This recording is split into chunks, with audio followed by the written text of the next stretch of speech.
This video is sponsored by Amoeba.com. Use code DORON to get 3% off on the cheapest game time as well as other Blizzard products. Click the link in the description to check it out.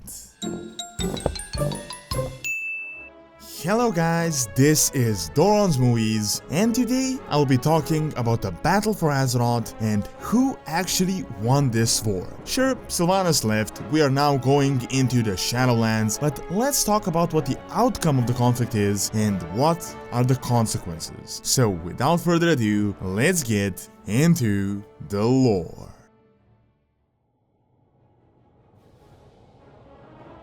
The war itself really started for no serious reason, and it turned out to be a manipulation by the jailer and Sylvanas. At the start it was because of Azeroth and Sylvanas seeing the opportunity to take out the Alliance in a quick manner. However, it was later revealed that she really created a conflict in order to spread destruction and death, and that would feed them all and her new ally in the Shadowlands, and finally herself.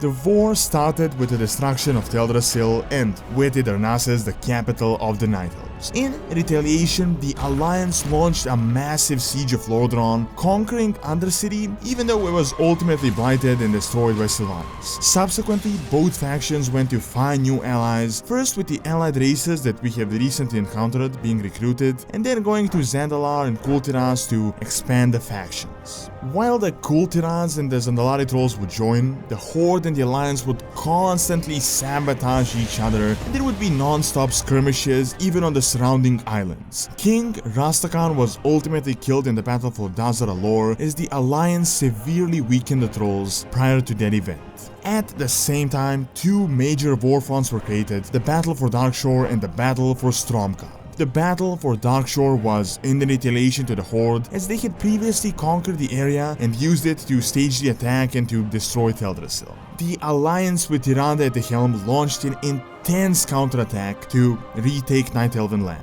On the other side of the planet, the Horde attempts to take Stromgarde and the Erratic Highlands in order to progress into a continuous assault on southern eastern kingdoms and Gilneas, while the Alliance attempts to hold the defense position of key strategical importance. Now, during all of this chaos, a civil war would once again start within the Horde, as many grew opposed to the nefarious methods used by Sylvanas, and they questioned their loyalties. Saurfang, the prominent opposition leader, gathered the rebel forces and reached the gates of Orgrimmar. A combined rebel and alliance attack was prepared on all three sides of the capital city. However, the battle ultimately ended with a mak'gora between Varrock and the war chief. Sylvanas easily handled the orc, however she finally revealed her true intentions and her lack of care for the Horde and even the Forsaken. We learned that she had acquired new powers and had new goals, as she had abandoned the faction, flying off to ultimately reach the Frozen Throne and to open the gateway to the Shadowlands. Now, this seemingly ended the war, but what really happened and who won the battle for Azeroth?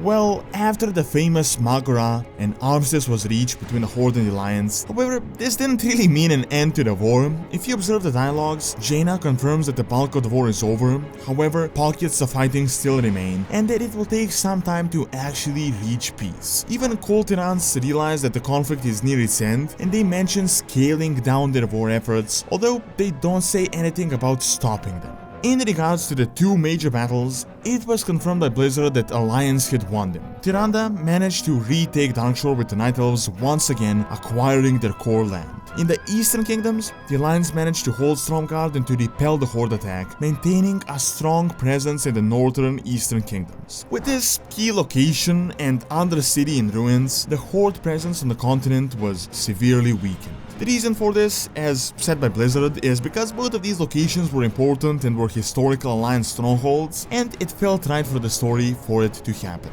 Officially, at the moment, the Fourth War is set to be on hold, but in my opinion, the outcome is sort of a Pyrrhic victory for the Alliance. They managed to win the two key warfronts, they got Sylvanas out of power, and they dealt a serious blow to the new Horde allies, the Zandalari. Undercity was destroyed, and the Alliance has a stronger hold now on their main continent.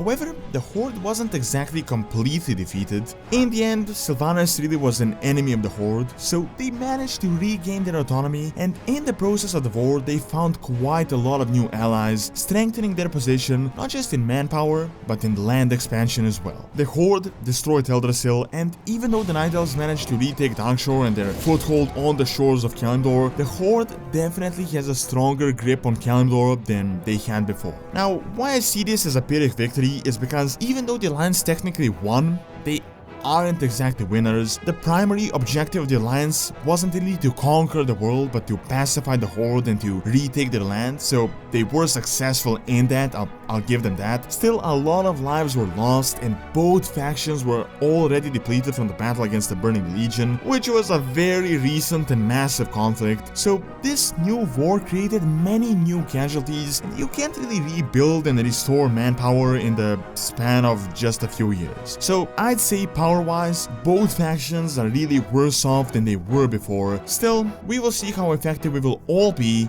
in the Shadowlands.